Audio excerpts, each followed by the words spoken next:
Je ne conçois pas que la démocratie telle qu'on la conçoit, comme on la connaît, c'est-à-dire procédurale et d'origine hellène, soit calquée telle qu'elle dans nos réalités.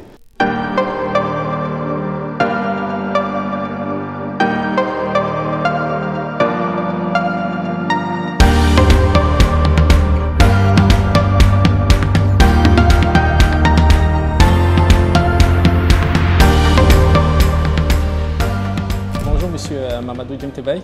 Bonjour. Vous êtes journaliste, vous prenez part ici au Cap-Vert aux premières assises de la démocratie.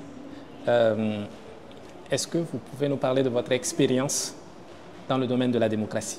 Mon expérience est celle que la plupart des pays africains connaissent. Je viens d'un pays du Sahel, de l'Afrique centrale, qui fait l'expérience de la démocratie depuis plus de 30 ans. Donc je suis de façon particulière, disons tant plus que je suis journaliste, le processus et le parcours démocratique de mon pays. À cela aussi, je regarde un peu ce qui se passe autour de nous et je vois que la démocratie, dépendamment du contexte et des temps, la temporalité, il y a eu des évolutions, comme il y a eu des reculs. Et en cela, c'est un sujet qui m'intéresse plus parce que c'est en référence avec la gouvernance et la gestion de la cité, donc la gestion de ce que je suis, mon environnement et les gens autour de moi et mon pays. Donc en soi, c'est quelque chose qui m'interpelle au plus haut point et que je suis avec grand intérêt.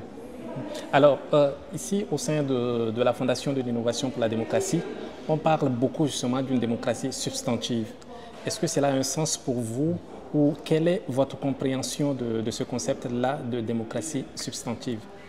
Alors, le concept de démocratie substantive développé par Achille, je peux vous dire que lorsque j'ai pris connaissance de cela, ça a été un déclic parce que c'était une réponse à un questionnement que moi-même j'avais au fond de moi. Parce que pour moi, je ne conçois pas que la démocratie telle qu'on la conçoit, comme on la connaît, c'est-à-dire procédurale et d'origine hellène, soit calquée telle qu'elle dans nos réalités. Je suis plus porté vers une démocratie contextuelle qui prend en compte les réalités, mais surtout les besoins. La démocratie telle que le décrit le concept d'Achille, c'est-à-dire la substantivité, elle me convient parce que cela répond à des problématiques claires, précises. Par exemple, je peux prendre l'aspect inclusif, l'aspect matériel dans le sens où il faut que ça nous apporte des infrastructures à même d'aménager ou d'améliorer notre confort ou notre bien-être. Donc voyez-vous, c'est vraiment contextuel, c'est une démocratie au service du global et de la majorité. Alors, vous venez de parler de votre conception de la démocratie, de votre définition de la démocratie substantive. On sait que vous venez d'un pays dans lequel il y a eu récemment des élections mettant fin à une période de transition. Et en tant que journaliste qui couvrait l'actualité de ce pays, est-ce que vous pensez que le processus démocratique a été respecté durant ce processus électoral? Si on s'en tient rigoureusement à l'interprétation basée sur les textes, oui, totalement, de bout en bout, les acteurs ont joué leur rôle et ils ont respecté les préceptes définis par le code électoral ou bien les règles de jeu consignées dans la Constitution.